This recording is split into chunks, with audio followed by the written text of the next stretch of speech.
வணக்கம். தினமலர்.com மாலை 4 மணி செய்திகள். முக்கிய நிகழ்வுகள். 2G ஊழல் வழக்கில் ராசா கனிமொழியிடம் மே 5ஆம் தேதி முதல் வாக்குமூலம் பதிவு. கூடுதல் அவகாசம் அளிக்க முடியாது என்று சிபிஐ கோர்ட் கண்டிப்பு.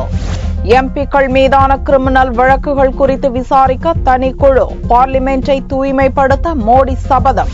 மாநில கட்சிகளுக்கு ஓட்டளித்து பயனில்லை என்று ராமநாதபுரத்தில் ராகுல் பிரச்சாரம். மீனவர்களுக்கு தனி அமைச்சகம் உருவாக்க உறுதிமொழி. விரிவான செய்திகள். 2G ஸ்பெக்ட்ரம் ஊழல் வழக்கில் குற்றம் சாட்டப்பட்டுள்ள ராஜா, கனிமொழி உள்ளிட்டோரின் வாக்குமூலத்தை பதிவு செய்யும் பணி மே 5ஆம் தேதி துவங்கும் என்று டெல்லி நீதிமன்றம் அறிவித்துள்ளது. 1,78,000 கோடி ரூபாய் அளவுக்கு முறைகேடுகள் நடந்ததாக கூறப்படும் 2G ஸ்பெக்ட்ரம் ஊழல் வழக்கு விசாரணை டெல்லி பாட்டியாலா நீதிமன்ற வளாகத்தில் உள்ள சிபிஐ நீதிமன்றத்தில் நடந்து வருகிறது. முன்னாள் தொலைத்தொடர்புத்துறை அமைச்சர் ராசா, கருணாநிதியின் மகள் கனிமொழி, கலைஞர் டிவி நிர்வாக இயக்குநர் சரத்குமார் மற்றும் தொலைத்தொடர்புத்துறை அதிகாரிகள், தொலைத்தொடர்பு நிறுவனங்களின் முக்கிய அதிகாரிகள் என 14 பேர் மற்றும் 3 நிறுவனங்கள் என மொத்தம் 17 பேர் இவ்வழக்கில் குற்றம் சாட்டப்பட்டுள்ளனர். இந்த வழக்கில் திங்களன்று குற்றம் சாட்டப்பட்டவர்களின் வாக்குமூலங்களை பதிவு செய்வதற்காக நீதிமன்றம் கூடியது. அப்போது குற்றம் சாட்டப்பட்டவர்களிடம் கேட்பதற்காக 1718 கேள்விகளை நீதிமன்றம் தயாரித்திருப்பதை சுட்டிக்காட்டிய ராஜாவின் வக்கீல் ரமேஷ் குப்தா, கேள்விகளுக்கு பதிலளிக்க தங்களை தயார்படுத்திக் கொள்ள அவகாசம் தேவைப்படுவதாகவும், எனவே வாக்குமூலம் பதிவு செய்வதை மே 5ஆம் தேதிக்கு ஒத்திவைக்க வேண்டும் எனவும் கோரிக்கை வைத்தார். ஸ்வான் டெலிகாம் அதிபர் சாகித் உஸ்மான் பால்வா உள்ளிட்ட குற்றம் சாட்டப்பட்டுள்ளவர்கள் ராஜா வாக்குமூலத்தை பதிவு செய்த பிறகு தாங்கள் கேள்விகளுக்கு பதிலளிப்பதாக தெரிவித்தனர். அதை ஏற்றுக்கொண்ட நீதிபதி OP சைனி வாக்குமூலம் பதிவு செய்யும் பணி மே 5ஆம் தேதி துவங்கும் என்று அறிவித்தார். வாக்குமூலம் அளிப்பது துவங்கிய பிறகு இடையில் கால அவகாசம் அளிக்கப்படாது என்றும் நீதிபதி சைனி கூறினார். மார்ச் 3ஆம் தேதியே குற்றம் சாட்டப்பட்டுள்ளவர்களின் வாக்குமூலம் பதிவு செய்யும் பணிகள் துவங்குவதாக இருந்தது. அடுத்தடுத்து ஒத்தி வைக்கப்பட்டு இப்போது மே 5ஆம் தேதி துவங்கும் என்று பாட்டியாலா சிபிஐ நீதிமன்றம் அறிவித்துள்ளது. பாரதிய ஜனதா ஆட்சி அமைந்தால் எம்பிக்கள் மீதான வழக்குகள் குறித்து விசாரிக்க தனிக்குழு அமைக்கப்பட்டு பார்லிமென்டை தூய்மைப்படுத்துவேன் என்று மோடி கூறினார். உத்தரப்பிரதேச மாநிலத்தில் திங்களன்று ஒரே நாளில் 4 இடங்களில் நடந்த பிரச்சார கூட்டங்களில் பாரதிய ஜனதா பிரதமர் வேட்பாளர் நரேந்திர மோடி பேசினார். அவர் பேசுகையில் அரசியலை தூய்மைப்படுத்த பாடுபடுவேன் என்று உறுதி கூறினார்.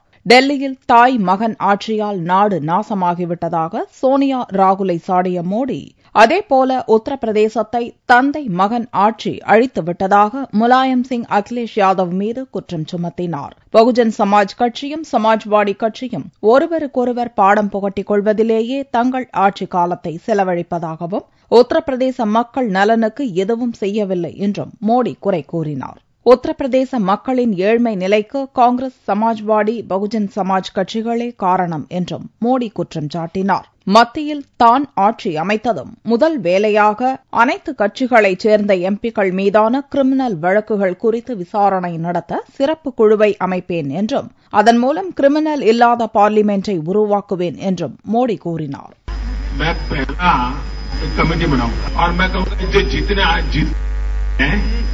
जरा किस पर कौन से गुना जरा निकालो. उसमें भाजपा वालों को भी नहीं छोड़ूंगा, एनडीए वालों को भी नहीं छोड़ूंगा, एक भी को नहीं छोड़ूंगा. और मैं सुप्रीम कोर्ट को कहूंगा इन पे तत्काल केस चलाओ और जो सच्चे गुनहगार हैं उनको जेलों में डालो. पार्लियामेंट को साफ करो पहले. உத்தரப்பிரதேசத்தில் தலித்துகள் வீடுகளுக்கு ராகுல் சென்றதை கிண்டலடித்த மோடி, தாஜ்மஹாலை வெளிநாட்டினர் சுற்றுலா ஸ்தலமாக்கியதைப் போல ஏழைகளின் வீட்டுக்கு போய் புகைப்படம் எடுத்து அதையும் சுற்றுலாவாக மாற்றியவர் ராகுல் என்றும் மோடி சாடினார். தன்னைப் போல ஏழையாக பிறந்திருந்தால்தான் அவர்களை பற்றி புரியும். செல்வ குடும்பங்களில் பிறந்தவர்களுக்கு வறுமை பற்றி தெரியாது என்றும் மோடி கூறினார். லோக்சபா தேர்தலில் மாநில கட்சிகளுக்கு ஓட்டளித்து பயனில்லை என்று கூறியுள்ள காங்கிரஸ் துணைத் தலைவர் ராகுல், தமிழக மீனவர்கள் பிரச்சினைக்கு தீர்வு காண மத்தியில் தனி அமைச்சகம் உருவாக்கப்படும் என்று ராமநாதபுரத்தில் உறுதியளித்தார். தமிழகத்தில் 39 தொகுதிகளிலும் காங்கிரஸ் தனித்து போட்டியிடும் நிலையில் ராமநாதபுரத்தில் மட்டும் அக்கட்சியின் துணைத் தலைவர் ராகுல் பிரச்சாரம் மேற்கொண்டார். அவரது ஆங்கில பேச்சை ராமநாதபுரம் காங்கிரஸ் வேட்பாளர் திருநாவுக்கரசர் மொழிபெயர்த்தார். கூட்டத்தில் பேசிய ராகுல், காங்கிரஸ் ஆட்சிக்கு வந்தால் மீனவர்களின் கோரிக்கையான மீனவர்களுக்கான தனி அமைச்சகம் உருவாக்கப்படும் என்றும் தமிழக மீனவர்களின் பிரச்சினைக்கு உரிய தீர்வு காணப்படும் என்றும் வாக்குறுதி அளித்தார். This is a fisherman's district, so I would like to say a few things about fishermen and how we are thinking about them. Some months back, I met fishermen in Mumbai and I had a 3-hour conversation with them about their difficulties and about the difficulties that fishermen in the country face. For fishermen in this country, they said that farmers, there is an agricultural ministry, but fishermen need their own ministry, and in our manifesto we have committed to giving fishermen of India a dedicated ministry. I'm also aware that fishermen have problems with the Sri Lankan Navy, and we are looking to resolve these problems, and we are committed to resolving them as soon as possible and bring you the benefits. இந்த லோக்சபா தேர்தலில் தமிழகத்தில் காங்கிரஸ் தனித்து நிற்பது போன்று வரும் சட்டசபை தேர்தலிலும் தனியாக நிற்போம் என்று கூறிய ராகுல், மாநில கட்சிகள் மத்தியில் ஆட்சி அமைக்கப் போவதில்லை என்பதால் மதசார்பற்ற ஆட்சி வர மக்கள் ஒத்துழைக்க வேண்டும் என்று கேட்டுக் கொண்டார். திருவண்ணாமலை அருகே 94 லட்சம் ரூபாயை தேர்தல் பறக்கும் படை அதிகாரிகள் கைப்பற்றினர். திருவண்ணாமலை செங்கம் அருகே பெங்களூர் தேசிய நெடுஞ்சாலை பகுதியில் பறக்கும் படை தாசில்தார் ரமேஷ் தலைமையில் தேர்தல் அதிகாரிகள் சோதனை நடத்தினர். அங்கு வந்த காரை சோதனையிட்ட போது அதில் 7 பெட்டிகளில் 100 ரூபாய் நோட்டுகள் கட்டுக்கட்டாக வைக்கப்பட்டிருந்தது தெரியவந்தது. மேலும் அந்த பணத்தோடு அதிமுக வேட்பாளர் வனரோஜாவிற்கு வாக்கு சேகரிக்கும் போஸ்டர் கட்டும் சரவெடி பட்டாசும் இருந்தது. இதையடுத்து அந்த பணத்திற்கான ஆவணங்கள் குறித்து அதிகாரிகள் கார் ஓட்டுநர் உதய்சங்கர் மற்றும் உடனிருந்த ரமேஷ்குமாரிடம் விசாரித்தனர். ஆனால் பணத்திற்கான எந்த ஆவணங்களும் அவர்களிடம் இல்லை. இதையடுத்து 94 லட்சம் ரூபாய் பணத்தை அதிகாரிகள் கைப்பற்றினர். பின்னர் விசாரணைக்காக உதய்சங்கர் மற்றும் ரமேஷ்குமாரை தேர்தல் அதிகாரிகள் கலெக்டர் அலுவலகத்திற்கு அழைத்து வந்தபோது உதய்சங்கர் திடீரென்று தப்பி மாயமானார். இந்த சம்பவம் குறித்து தேர்தல் அதிகாரிகள் வழக்கு பதிவு செய்து விசாரணை நடத்தி வருகின்றனர். இதேபோன்று காரைக்கால் நெடுங்காடு பகுதியில் தேர்தல் பறக்கும் படையினர் நடத்திய சோதனையில் பொதுமக்களுக்கு பணப்பட்டுவாடா செய்த காங்கிரஸ் கட்சியைச் சேர்ந்த ரமேஷ் என்பவரை போலீசார் கைது செய்தனர். அவரிடமிருந்து 14,000 ரூபாய் ரொக்க பணத்தை போலீசார் கைப்பற்றி வழக்கு பதிவு செய்து விசாரணை நடத்தி வருகின்றனர். மத்திய அரசு திட்டத்தை அதிமுக பயன்படுத்துவதாக காங்கிரஸ் கட்சியும் பண விநியோகத்தை தடுக்க கோரி பாமகவும் தேர்தல் கமிஷனிடம் புகார் தெரிவித்துள்ளன.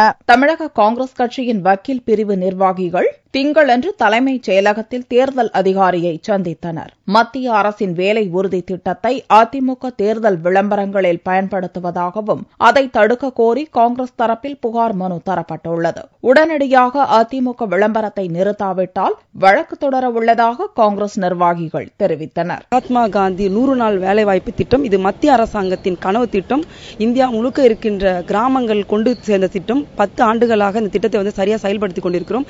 இதற்கான பணத்தை மத்திய அரசாங்கம் கொடுத்து கொண்டிருக்கிறது நேரடியாகவே. ஏடிஎம்கே ஆட்சியின் மூலமாக நான் நிறைவேற்றிக் கொண்டிருக்கிறேன் அப்படின்னு அம்மா அவர்கள் தொலைக்காட்சியில் தவறான செய்தியை மக்கள் மத்தியில் பரப்பிக் கொண்டிருக்கிறார்கள். இந்த செய்தியை நிறுத்த சொல்வதற்காக இன்றைக்கு காலை நாங்கள் தலைமை தேர்தல் அதிகாரியை சந்தித்து காங்கிரஸ் கட்சியின் சார்பாக ஒரு மனுவை தாக்கல் கொடுத்தோம். அவர் மனுவை வாங்கி பெற்றுக்கொண்டு ஜெயா டிவியில் நடந்து கொண்ட அந்த அட்வர்டைஸ்மெண்ட்டை இமிடியேட்டா ஸ்டார்ட் பண்றேன், நடவடிக்கை எடுக்கிறேன்னு சொல்லியிருக்காரு. இதைத் தொடர்ந்து பாமக தரப்பில் பண விநியோகத்தை தடுக்க கோரி மனு தரப்பட்டது. போலீசாரின் உதவியோடு அதிமுக பண விநியோகம் செய்வதாக பாமகவினர் குற்றம் சாட்டினர். பணம் விநியோகம் செய்வதை தடுக்க வேண்டும் என்று காவல்துறையினருக்கு புகார் தெரிவித்தால் காவல்துறையினர் நீங்கள் எப்படி அவர்களை தடுக்க முடியும், எங்களுக்குத்தான் நீங்கள் புகார் செய்ய வேண்டும், நாங்கள் அவர்களை தடுப்போம் என்று புகார் செய்பவர்களே மிரட்டுகிறார்கள். தேர்தலுக்காக தனியாக ஒரு டிஜிபி நியமிக்கப்பட்டாலும் மறைமுகமாக சட்டம் ஒழுங்கு டிஜிபியாக இருக்கக்கூடிய ராமானுஜம் அவர்கள் திரைமறைவு உத்தரவுகளை பிறப்பித்து ஆளும் கட்சிக்கு எதிராக எந்தவிதமான நடவடிக்கையும் எடுக்கக்கூடாது என்று தெரிவித்து வருகிறார்.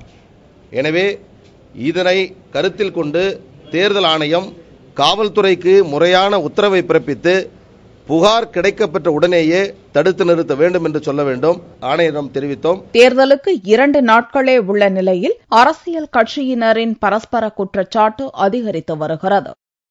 சுடுகாட்டு கூரை ஊழல் வழக்கில் ராஜ்யசபா எம்பி செல்வ கணபதிக்கு சிறை தண்டனை விதிக்கப்பட்டது குறித்து ஜெயலலிதாவும் கருணாநிதியும் கருத்து தெரிவிக்காதது ஏன் என்று மார்க்சிஸ்ட் கம்யூனிஸ்ட் மாநில செயலாளர் ஜி ராமகிருஷ்ணன் கேள்வி எழுப்பியுள்ளார். தஞ்சையில் செய்தியாளர்களை சந்தித்த மார்க்சிஸ்ட் கம்யூனிஸ்ட் கட்சியின் மாநில செயலாளர் ஜி ராமகிருஷ்ணன், சுடுகாட்டு ஊழல் வழக்கில் சிபிஐ நீதிமன்றம் முன்னாள் அமைச்சர் செல்வ கணபதிக்கு தண்டனை வழங்கியிருப்பது குறித்து முதல்வர் ஜெயலலிதா மற்றும் திமுக தலைவர் கருணாநிதி ஏன் கருத்து தெரிவிக்கவில்லை என்று கேள்வி எழுப்பினார். இந்த செல்வ கணபதி மீது சிபிஐ கோர்ட் வழங்கி இருக்கிற 2 ஆண்டு தண்டனை சம்பந்தமா ஏன் திமுக தலைவரும் முதலமைச்சர் பேச மறுக்கிறாங்க? பொருளாதார கொள்கை, ஊழல் மற்றும் மக்கள் வாழ்வாதாரம் போன்ற பிரச்சினைகளில் பாரதிய ஜனதாவுக்கும் காங்கிரஸ் கட்சிக்கும் எந்த வேறுபாடும் இல்லை என்றும் ராமகிருஷ்ணன் குற்றம் சாட்டினார். பொருளாதார கொள்கை பொறுத்தவரையில எங்களுடைய இடதுசாரி கட்சிகளுடைய மார்க்சிஸ்ட் கட்சி, இந்திய கம்யூனிஸ்ட் கட்சியினுடைய கருத்து காங்கிரசுக்கும் பிஜேபிக்கும் அதுல வேறுபாடு இல்லை. திமுக மற்றும் அதிமுக ஆட்சியின் போது கூடுதல் மின்சார உற்பத்திக்காக எந்த திட்டமும் செயல்படுத்தாத நிலையில் அடுத்த ஆண்டு கடுமையான மின்வெட்டு இருக்கும் என்றும் ராமகிருஷ்ணன் எச்சரித்தார். தமிழகம் தற்போது கொலை, கொள்ளை போன்ற குற்ற சம்பவங்களில் முதலிடம் வகிப்பதாக திமுக பொருளாளர் ஸ்டாலின் குற்றம் சாட்டியுள்ளார். திமுகவிலிருந்து நீக்கப்பட்ட தனது அண்ணன் அழகிரியின் ஆதரவாளர்கள் நிறைந்த தேனி மற்றும் மதுரையில் ஸ்டாலின் பிரச்சாரம் மேற்கொண்டார். திமுக வேட்பாளர்கள் வேலுச்சாமி, முத்துராமலிங்கம் ஆகியோரை ஆதரித்து ஸ்டாலின் வாக்கு சேகரித்தார். மதுரையில் நடந்த பிரச்சார பொதுக்கூட்டத்தில் பேசிய ஸ்டாலின், திமுக வேட்பாளர் வேலுச்சாமி கட்சிக்கு துரோகம் செய்யாதவர், கட்சி தலைவர் கருணாநிதி சொல்வதை அப்படியே ஏற்றுக்கொள்ளக்கூடியவர் என்றார். தலைவர் கலைஞர் என்ன சொல்லுகிறாரோ அதை அப்படியே ஏற்றுக்கொண்டு அவர் நினைப்பதை அப்படியே ஏற்றுக்கொள்ளக்கூடிய மனப்பக்குவம் கொண்டவர் நம்முடைய வேலுச்சாமி அவர்கள். தமிழகத்தில் சட்டம் ஒழுங்கு சிறப்பாக உள்ளது என்று கடந்த 2012ஆம் ஆண்டு முதல்வர் ஜெயலலிதா கூறிய அதே ஆண்டில் 7 லட்சத்திற்கும் மேற்பட்ட குற்ற சம்பவங்கள் நடந்திருப்பதாக ஸ்டாலின் புள்ளி விவரங்களை தெரிவித்தார். தமிழகத்தில் மட்டும் 2012ஆம் ஆண்டு மட்டும் 7,49,538 குற்றங்கள் நடந்திருக்கிறது. அதிகம் கொலை நடந்திருக்கக்கூடிய, கொள்ளை நடந்திருக்கக்கூடிய மாநிலம் ஜெயலலிதா ஆட்சி நடத்தக்கூடிய தமிழ்நாடு தான் இன்றைக்கு முதலிடத்தில் இருக்கிறது தவிர வேறல்ல. மதுரையில் திமுக சார்பில் செயல்படுத்தப்பட்ட திட்டங்களை பட்டியலிட்ட ஸ்டாலின், திமுக ஆட்சியில் கொண்டுவரப்பட்ட பல திட்டங்களை அதிமுக முடக்கியுள்ளதாகவும் புகார் தெரிவித்தார். லஞ்சம் வாங்குவது மற்றும் டாஸ்மாக் விற்பனையில் தான் தமிழகம் முதன்மை மாநிலமாக முன்னேறியுள்ளது என்று தேமுதிக தலைவர் விஜயகாந்த் குற்றம் சாட்டியுள்ளார். தேமுதிக தலைவர் விஜயகாந்த் ஞாயிறன்று மாலை சென்னையில் தேர்தல் பிரச்சாரம் மேற்கொண்டார். யானைகவுனி பகுதியில் பேசிய விஜயகாந்த், குஜராத்தை விட தமிழகம்தான் முதன்மை மாநிலமாக இருக்கிறது என்று ஜெயலலிதா கூறியதை சுட்டிக்காட்டிய அவர், லஞ்சம் வாங்குவது, டாஸ்மாக் விற்பனை ஆகியவற்றில்தான் தமிழகம் முதலிடத்தில் உள்ளது என்று குற்றம் சாட்டினார். தமிழ்நாடு லஞ்சத்துல முன்னேற்றம் தான், ஆனா குஜராத் லஞ்சத்துல முன்னேற்றம் இல்லை. அதே மாதிரி குஜராத்தை விட தமிழ்நாடு எந்த வேலையும் சிறப்புனா எனக்கு தெரிஞ்ச டாஸ்மாக்ல மட்டும்தான் சிறப்பு. ஓட்டுக்கு பணம் கொடுத்தால் ஓராண்டு சிறை என்பதை 5 ஆண்டுகளாக மாற்ற வேண்டும் என்று கோரிக்கை விடுத்த விஜயகாந்த் அப்பகுதியில் ஹிந்தியில் பேசி ஓட்டு கேட்டார். நாங்க வாங்குறோம் 1 வருஷம் தண்டனை, கொடுக்கறவங்களுக்கு எவ்வளவு வருஷம்? குறைஞ்ச 5 வருஷம் தண்டனை இருந்தா நல்லா இருக்கும். ஹமாரா துமாரா சின்னகே நகடகே நகடாகே, அதுக்கு நீங்க வாக்களிக்க நகடா டோல். இங்க அங்க முரசுங்கிறது, அதாவது ராம்லீலா டோல் பாஜ் டோல் பாஜ் டோல் பாஜ் பாட்டு, அது வேற பாட்டு. நான் சொல்ல இந்த இதுக்கு நகடா நகடா நான் சொல்லி பழக்கப்பட்டதுனால எனக்கு வந்துச்சு. மக்களே, இந்தியாவை வல்லரசாகவும் தமிழகத்தை நல்லரசாகவும் மாற்றுவதற்கு நரேந்திர மோடியை ஆதரிக்க வேண்டும் என்றும் விஜயகாந்த் கேட்டுக் கொண்டார். தமிழகத்தில் சட்டம் ஒழுங்கு சீர்கெட்டுள்ளதாக நடிகை குஷ்பு குற்றம் சாட்டியுள்ளார். மத்திய சென்னை திமுக வேட்பாளர் தயாநிதி மாறனை ஆதரித்து சென்னை மின் தெருவில் ஞாயிறன்று நடிகை குஷ்பு பிரச்சாரம் செய்தார். அப்போது பேசிய அவர், தமிழகத்தில் கொலை, கொள்ளை பெருகிவிட்டதாகவும் பெண்களிடம் நகைப்பறிப்பு சம்பவங்கள் அதிகரித்து சட்டம் ஒழுங்கு சீரழிந்து விட்டதாகவும் குற்றம் சாட்டினார். இன்னைக்கு பாத்தீங்கன்னா எங்கேயாவது வெளியில போறதுக்கு பயமா இருக்கு. தினமும் ஒரு நியூஸ் பேப்பர் எடுத்து பாத்தீங்கன்னா கொலை, கொள்ளை, கற்பழிப்பு. தாய்மார்கள் எங்கேயாவது தனியா வெளியே போறதுக்கு பயப்படுறாங்க. தாலி சரடு கையில புடிச்சிட்டு இல்லைன்னா லாக்கர்ல வச்சுட்டு எங்கேயாவது வெளியில போனா அதுவும் முடிய மாட்டேங்குது. வீடுல பூட்டிட்டு போறதுக்கு பயமா இருக்கு. இந்த மாதிரி ஒரு சட்ட ஒழுங்கம் சரியில்லாத ஒரு நாடு, இன்னைக்கு ஒரு மாநிலம் நம்மளது தமிழ்நாடு இருக்கு. தொடர்ந்து மத்திய சென்னை தொகுதிக்குட்பட்ட பல்வேறு இடங்களில் நடிகை குஷ்பு தீவிர பிரச்சாரம் மேற்கொண்டார். தங்கத்தின் விலையில் திங்கட்கிழமை அன்று சவரனுக்கு 88 ரூபாய் குறைந்திருந்தது. ஒரு சவரன் தங்கம் 22,328 ரூபாய்க்கு விற்பனையானது. 1 கிராம் ஆபரண தங்கம் 2,791 ரூபாயாக இருந்தது. வெள்ளி கிராமிற்கு 60 காசுகள் குறைந்து 1 கிராம் 45 ரூபாய் 10 காசுகளுக்கு விற்பனையானது. பார்வெள்ளியின் விலை 42,135 ரூபாயாக இருந்தது. தேர்தலுக்காக 3 நாட்கள் விடுமுறை விடப்பட்ட நிலையில் திங்களன்று டாஸ்மாக் கடைகளில் கூட்டம் அலைமோதியது. லோக்சபா தேர்தலை முன்னிட்டு 22ஆம் தேதி முதல் 24ஆம் தேதி வரை அரசு மதுபான கடை மற்றும் தனியார் விடுதி மதுக்கூடங்களில் மது விற்க தடை விதிக்கப்பட்டுள்ளது. இது தொடர்பான அறிவிப்பு வெளியான நிலையில் திங்களன்று காலை 10 மணி முதலே அரசு மதுபான கடைகளில் மது விற்பனை களை கட்ட துவங்கியது. விடுமுறை நாட்களில் இருப்பு வைத்துக் கொள்வதற்காக மதுபான கடைகளில் கூட்டம் காணப்பட்டது. நண்பகலில் கடும் வெயில் இருந்த போதும் கூட்டம் குறையவில்லை. மாலையில் மிதமிஞ்சிய கூட்டம் டாஸ்மாக் கடைகளில் அலைமோதியது. ஓட்டு எண்ணிக்கை நடக்கும் மே 16ஆம் தேதியும் மதுபான கடைகளுக்கு விடுமுறை விடப்பட்டுள்ளது. மீண்டும் செய்திகள் இந்திய நேரப்படி இரவு 8 மணிக்கு. வணக்கம்.